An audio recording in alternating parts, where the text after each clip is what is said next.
এবার সাবেক প্রধানমন্ত্রী শেখ হাসিনা ও তাঁর ছোট বোন শেখ রেহানার ব্যাংক হিসাবের তথ্য তলব করেছে Bangladesh financial intelligence unit BFIU। এছাড়া জাতির জনক বঙ্গবন্ধু শেখ মুজিবুর রহমান মেমোরিয়াল ট্রাস্ট এবং চৌধুরী জাফরুল্লাহ শারাফতের ব্যাংক হিসাবের তথ্য চাওয়া হয়েছে।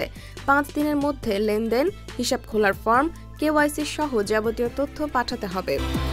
গতকাল সোমবার এ ব্যাপারে ব্যাংকগুলোতে চিঠি পাঠানো হয়েছে। জাতির জনক বঙ্গবন্ধু শেখ মুজিবুর রহমান মেমোরিয়াল ট্রাস্টের অ্যাকাউন্টে কোথা থেকে কিভাবে টাকা এসেছে তা জানতে হবে। আবার সেই অর্থ পরবর্তী সময়ে কোথায় খরচ হয়েছে, নগদ উত্তোলন হয়েছে কিনা এসব বিস্তারিত তথ্য দিতে হবে। এই ট্রাস্টের ঠিকানা উল্লেখ করা হয়েছে ধানমন্ডির 32 নম্বর সড়কের বঙ্গবন্ধু ভবন।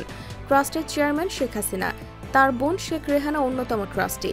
এছাড়া অন্য যারা এই ট্রাস্টের সঙ্গে জড়িত কিংবা যেসব অ্যাকাউন্টে ট্রাস্টের হিসাব থেকে অর্থ স্থানান্তর হয়েছে, জমা হয়েছে, তাদের তথ্য দিতে বলা হয়েছে। ছাত্র জনতার আন্দোলনের মুখে গত 5 আগস্ট সরকার পতনের পর প্রায় 550 ব্যক্তি ও প্রতিষ্ঠানের ব্যাংক হিসাব ফ্রিজ করেছে ফিনান্সিয়াল ইন্টেলিজেন্স ইউনিট। এসব হিসেবে জমা আছে 14,500 কোটি টাকা। এ তালিকায় শেখ হাসিনা ও শেখ রেহানার সন্তান ও পরিবারের একাধিক সদস্যের নাম থাকলেও প্রথমবারের মতো তাদের 2 বোনের হিসাবের তথ্য চাওয়া হলো। এদিকে বাংলাদেশ থেকে অর্থ পাচার, অবৈধ সম্পদ অর্জন ও রাজস্ব ফাঁকির অভিযোগে শেখ হাসিনা পরিবারের সদস্য সহ একাধিক প্রভাবশালী ব্যবসায়ী এবং রাজনৈতিক ব্যক্তির ব্যাংক হিসাব ফ্রিজ করেছে এবং তাদের অবৈধ সম্পদেরও অনুসন্ধান শুরু করেছে Bangladesh financial intelligence unit BFIU।